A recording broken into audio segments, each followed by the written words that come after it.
Washington State University. Go Cougs!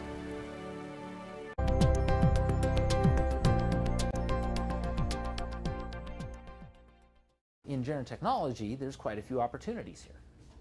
It's a very wide open field. And it's one of those things where every time we bring in a different cross-discipline group, more opportunities crop up. It's amazing. It's wonderful. From a researcher's perspective, there's no end of opportunity. Now, one area that we've focused on for a long time is monitoring and assessment. How do we monitor people in a home? Or just outside of the home? How do we monitor them all throughout their life? So that we can get that information to know how well they're doing, to provide interventions to support caregivers. And so we talk a lot about environmental sensing. What can we tell about the house? How can we tell what's going on? So we use motion detectors, we use door contact boards, we put things in chairs, we put them wherever we can so that we can get that kind of data. We try and put things on people, wearable sensors. Everyone have their Fitbit? Who has a smartwatch at the moment? Anybody? Who doesn't have a smartwatch at the moment? I think I'm seeing, okay. We're about 3/8 no smartwatches, and we'll get you soon. It's just an opportunity for a researcher to put another device on you. So, but because what it tells me is not just how many steps did I do today, but when we write our own apps, when we put our own tools on there, we can get a lot more information about the mechanics of movement. How quickly do you move? How well do you move? How much jitter and activity do we see out of you? What does the kinematics of your movement look like? And then also, where do you move around the house? How do you go places? There's quite a few things we can answer out of wearable sensors. Context modeling. This is where once we have that data, what model do we build? Is it an ADL model? Is it a kinematic model? How can we tell about what's going on around you with the context you're in? Because context is almost everything. If we know what your context is, we probably know what you're doing.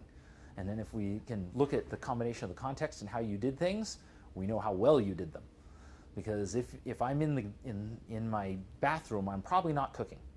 Fingers crossed. So the context of where you're at is indicative of the kinds of things you're doing. Then, based on all that as well, can we do cognitive evaluation?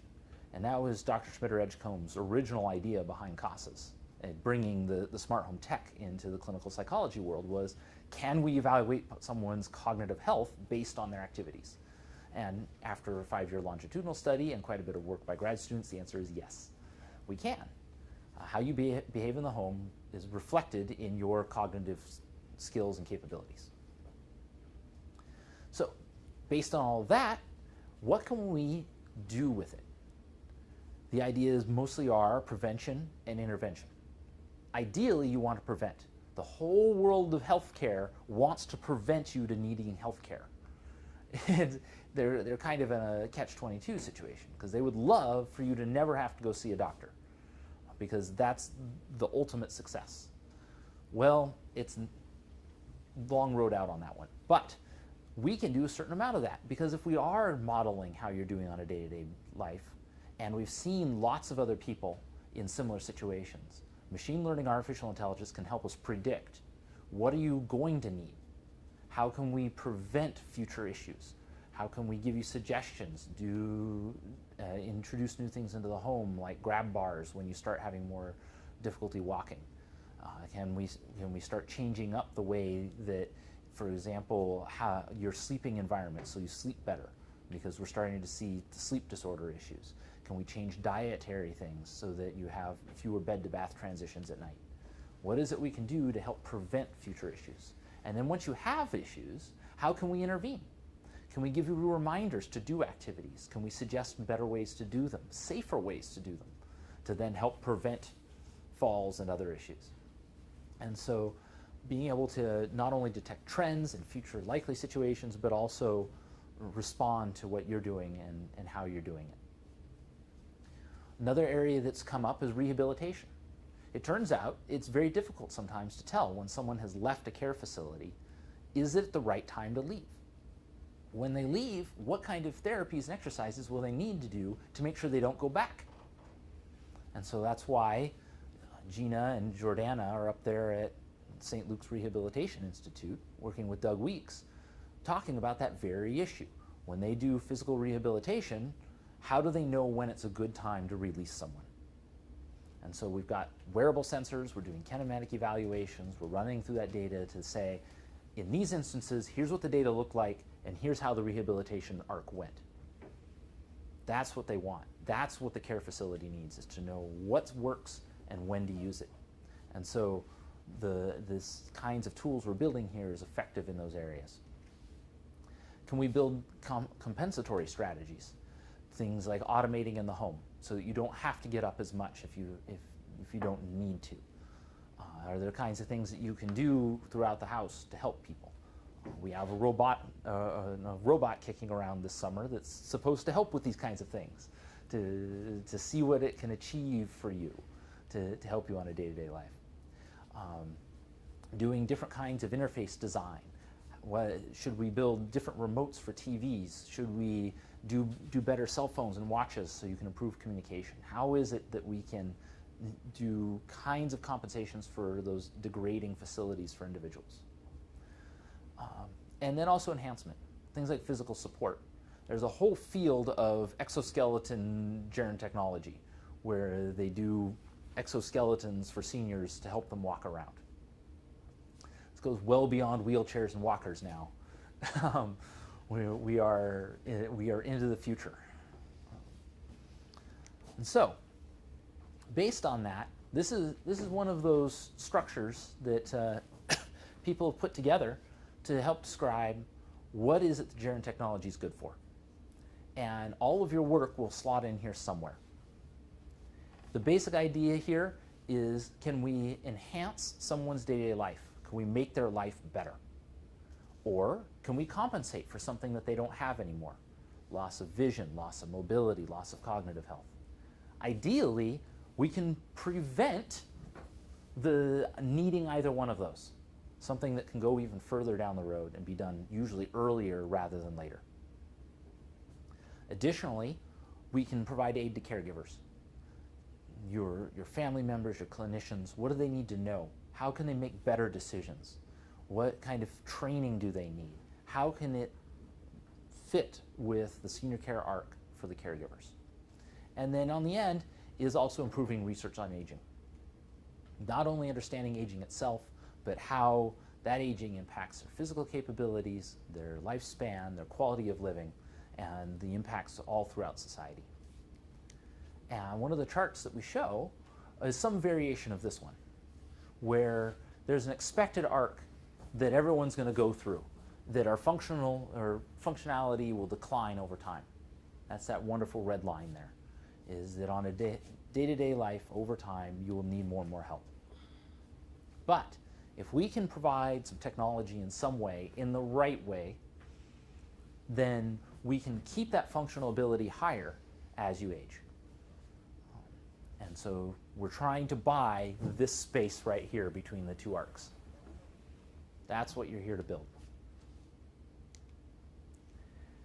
As far as what we're looking to build, as I love the term, the cross-fertilization matrix of gerontechnology. This one came from Dr. Schmitter-Edgecombe. I thought it was wonderful. The idea is that there's different groups out there. There's the people coming from gerontology on the left, and there's the technology fields across the top. So, if we put people together who come from physiology and nutrition with chemistry and biochemistry, we get things like preventative nutrition. Can we change up what people are eating or what's in the food to help prevent nutritional issues in the future? I guarantee you the answer is yes. It's just not my discipline. But we'll get there. I'm more to the right, over here. And so all these different pairings come together in different ways. And this is exactly what happened when CASAS was founded and Dr. Schmitter-Edgecombe and Dr. Cook started talking, because we had people with an AI machine learning background, and we had a person with a clinical psychology, and they got together and said, all right, let's talk about senior care. What can we achieve with cognitive decline? But we also did automation, we did energy efficiency, we've done physical decline, we've done all kinds of things. But that was the key factor that really got things going, is when you put them together. And so on the gerontology side, this physiology, nutrition, the psychology and social psychology groups, that talks about the cognitive decline, the mental changes, the interaction, and both physiologically and mentally. Then the sociology and demography. When I talk about those pyramids, where there's the different shape of how an aging population exists, that just says it's happening. The question is, what are the impacts? And that's where you bring the sociologists in to say, all right, given that we have more seniors, what does that mean for education programs? What does that mean for social programs and communities? What does that mean for government spending? What does that mean for youth care? For example, if you have more and more people going into senior care, do we have fewer people taking care of hordes of 5-year-olds? Well, I hope not, because I have a 5-year-old, and we need those people taking care of a 5-year-old, and she needs a horde of people taking care of her because she's nuts. It's wonderful. But this is what the sociologists care about. How is this affecting our communities? And then medicinal rehabilitation. That's your drugs, your rehab, your physical therapy. How is that going to be affected? Across the top, the chemistry, biochem, architecture, information, communication, mechatronics, ergonomics. This is wonderful. And all the way up to business management. I told you, you can't totally ignore the people who run the facilities. They need to know what's going on. How can they make better healthcare programs from a managerial perspective? Things like the architecture group will care about topics like ADA compliance. How do we build a space that people can navigate better with the kinds of limitations that they have? How can we make it easier for them to see or hear or mobility-wise? We want them to ask questions about how can we build healthier indoor environments? What materials should we use for construction? And that's all out of the architecture group. That's a huge field unto itself. We spend most of our time in information communication and the mechatronics kinds of fields. That's automating the home, that's gaining information and modeling senior care, that's understanding more about how people are living and what's going on. How can we do better decision making in all of these different fields? And how can we feed information to all these gerontology fields? Because something that every researcher needs is more data. If you say I've got enough data, everyone's unsure what you're doing. You need more data, and the best group to give that to you is information communication kinds of people, the computer scientists, the computer engineers. Better sensors, more sensors, better models, a better understanding of what's going on.